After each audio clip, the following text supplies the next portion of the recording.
मोहतरम, जय हिंद। आपका एग्ज़ाम नगरी स्टडी प्लेटफॉर्म पर स्वागत है। जैसा कि आपके लिए मैं आज सभी एग्ज़ामों के लिए टीजीटी, पीजीटी और other exam UP TET, C TET, other state के हों या कोई भी हिंदी से रिलेटेड विषय से रिलेटेड एग्ज़ाम हो, उनके लिए बहुत ही महत्वपूर्ण श्रृंखला है। जैसा आप टाइटल देख रहे हैं, हिंदी साहित्य और व्याकरण का, इसकी मोस्ट इम्पॉर्टेंट सीरीज़ 4। तो देखिए, वन लाइनर सीरीज़ है। आप अपनी कॉपी उठाइए, पेन उठाइए और उसको लिखना चालू कर दीजिए।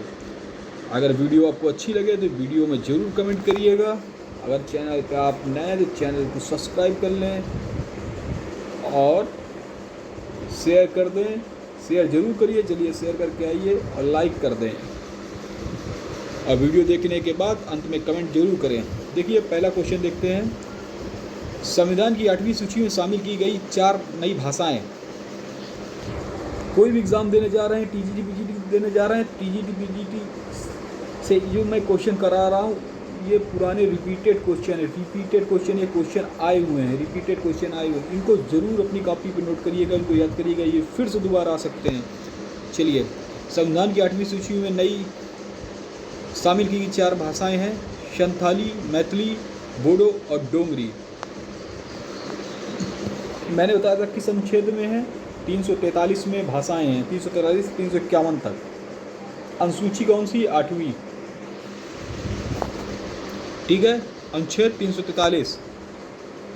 और हिंदी, राष्ट्रीय हिंदी दिवस कब मनाया जाता है? तो 14 सितंबर। और विश्व हिंदी दिवस कब मनाया जाता है? 10 जनवरी। इनको जरूर आप नोट करिए। भारतीय भाषाओं को कितने प्रमुख वर्गों में बांटा गया है? भारतीय भाषाओं को 4 प्रमुख वर्गों में बांटा गया है।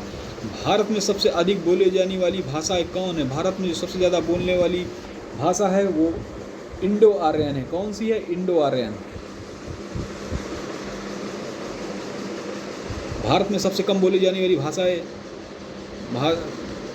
भाषाई समूह है चीनी तिब्बती सबसे कम बोली जाती है। आष्टिक परिवार की भाषाओं में को बोलने आशी समूह की भाषाओं को बोलने वालों को क्या कहा जाता है? किरात कहा जाता है। Very most important.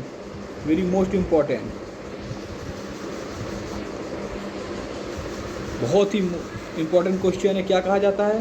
किरात कहा जाता है। चलिए, जो जिस सांगड़ शिव सो मई कहियु सारू, जो पलई सही भाव करी सो तरी पावई पारू। इस दोहे का रचनाकार कौन है? इस दोहे के रचनाकार कौन है? इसको मैं कह रहा हूँ, इसको आप इतने मोस्ट इम्पॉर्टेंट क्वेश्चन है, आप इनको राइट जरूर करिएगा। देवसेन है। चीनी तिब्बती भाषा समूह की भाषाओं में बोलने वालों को कहा जाता है। Very important question. चीनी तिब्बती भाषाओं को बोलने वालों को कहा जाता है निषाद। क्या कहा जाता है? निषाद कहा जाता है। चलिए, अपभ्रंश के योग से राजस्थानी भाषा जो साहित्यिक रूप बना, उसे क्या कहा जाता है? तो मैंने कल ही बताया था, अपभ्रंश जो साहित्यिक रूप से बना है वो राजस्थानी भाषा, मतलब अपभ्रंश प्लस राजस्थानी भाषा बनकर क्या बनती है? हमारी डिंगल भाषा। और पिंगल भाषा हमारी बनती है अपभ्रंश प्लस ब्रज भाषा। ये हमारी पिंगल बनती है। कौन सी बनती है? पिंगल। चलिए और देखते हैं। एक नारा पिया को भानी, तन का वो सगरा जो त्यो पानी। यह पंक्ति किस भाषा की है? तो यह पंक्ति आपकी ब्रज भाषा से रिलेटेड पंक्ति है। अगर आपको आते हैं तो आप क्वेश्चनों को काउंट कर चलिए और कमेंट बॉक्स में आपने जितने जो 30 क्वेश्चन सीरीज़ है, सुपर सीरीज़ है, आप कमेंट बॉक्स में ज़रूर करिएगा। तो ये ब्रज भाषा से रिलेटेड है। चलिए, अमीर खुसरो ने जिन मुकुरियों, पहलियों और 2 सुखनों की रचना की है, उसकी मुख्य भाषा क्या है? तो तोता हिंद किसको कहा जाता है? अमीर खुसरो को। और खड़ी बोली का जनक किसको कहा जाता है? अमीर खुसरो को। मुकरियाँ पहलियाँ किनकी हैं? अमीर खुसरो की। चलिए, देवनागरी लिपि को राष्ट्रीय लिपि के रूप में कब स्वीकार किया गया था? तो अभी मैंने बताया है कि हिंदी दिवस कब मनाया जाता है? 14 सितंबर को। विश्व अगर लग जाए विश्व हिंदी दिवस तो 10 जनवरी। नोट कर लीजिए, सब छपे छपाए क्वेश्चन हैं। ये सीरीज जो मैं आपके लेके आया हूँ, ये क्वेश्चन बहुत ही यूनिक है, बहुत ही छाटे हुए क्वेश्चन है। रानीखेत की कहानी की भाषा को कहा जाता है खड़ी बोली। रानीखेत की कहानी की भाषा का है खड़ी बोली की भाषा का है।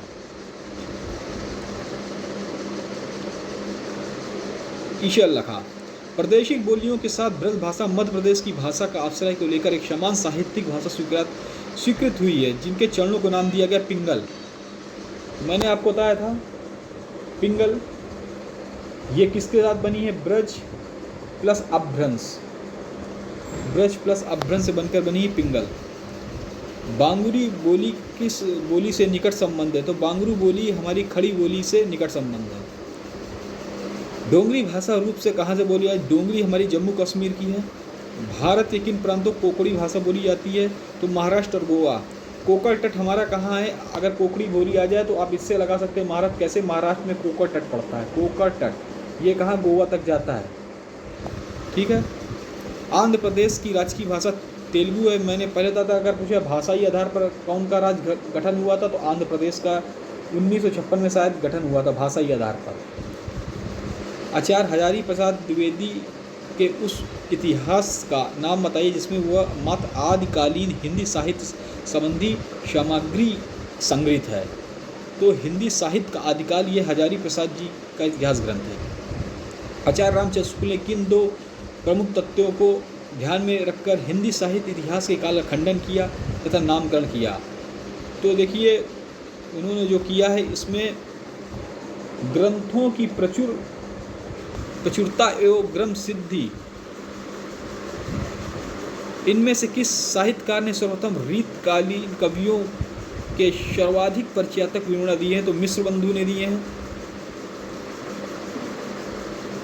हिंदी साहित्य का अतीत भाग एक लेखक का नाम है doctor Vishwanath Mishra. Very important, doctor Vishwanath Mishra. प्रेम लक्षणा भक्ति को किस भक्ति शाखा से अपनी साधना का मुख्य आधार बनाया है? तो प्रेम लक्षणा भक्ति हमारे कृष्ण भक्ति के अंतर्गत आती है। मनुष्यों की सामान्य भावना को आगे करके निम्न श्रेणी में जनता में आत्मगौरव का भाव जगाने वाले सर्वश्रेष्ठ कवि हैं। Very most important, Kabir. हंस जावी रचना किस सूफी कवि द्वारा रची गई है? हंस जावी काशिम शाह द्वारा रची गई है। देखन जो पाऊँ तो पठाऊँ जब लोग हाथ, दूजो न लगाऊँ वार करो एक कर को, ये पंक्ति किस कवि द्वारा सृजित है? तो नाभादास द्वारा है। भक्तमाल भक्ति कवियों की प्राथमिक जानकारी देता है, इसके रचयिता नाभादास हैं। ये भी वेरी इंपॉर्टेंट क्वेश्चन, दोनों वेरी इंपॉर्टेंट। अमीर खुसरो किसके विकास में अग्रणी है? खड़ी बोली हो चुका है। त्रिपुरा राजभाषा है। त्रिपुरा ऐसा हमारा राज्य है जो बांग्लादेश से तीनों ओर से घिरा हुआ है। यहाँ की राजभाषा बांग्ला है। हरिश्चंद्र हिंदी शब्द का प्रयोग किस इतिहासकार ने अपने ग्रंथ में किया है? तो हरिश्चंद्र हिंदी का प्रयोग रामचंद्र शुक्ल ने अपने इतिहास ग्रंथ में किया है। ये सुपर 30 सीरीज आपके सामने आई थी, वेरी इंपॉर्टेंट सीरीज। अगर आप ग्रुप में नए हैं तो चैनल सब्सक्राइब कर लें। डेली इसी तरह आपको वीडियो मिलेगी, मॉक टेस्ट मिलेगा, क्विज मिलेगी। क्विज हमारी एग्ज़ाम नगरी टेलीग्राम चैनल पे मिलेगी और PDF हमारे एग्ज़ाम नगरी चैनल पे मिलेगा। और आपको डेली वीडियो इसी तरह व्याख्यात्मक, एक वन लाइनर, ऑब्जेक्टिव और डिस्क्रिप्टिव सभी मिलेंगे। तो इस चैनल को लाइक करें, सब्सक्राइब करें, शेयर जरूर करें। धन्यवाद।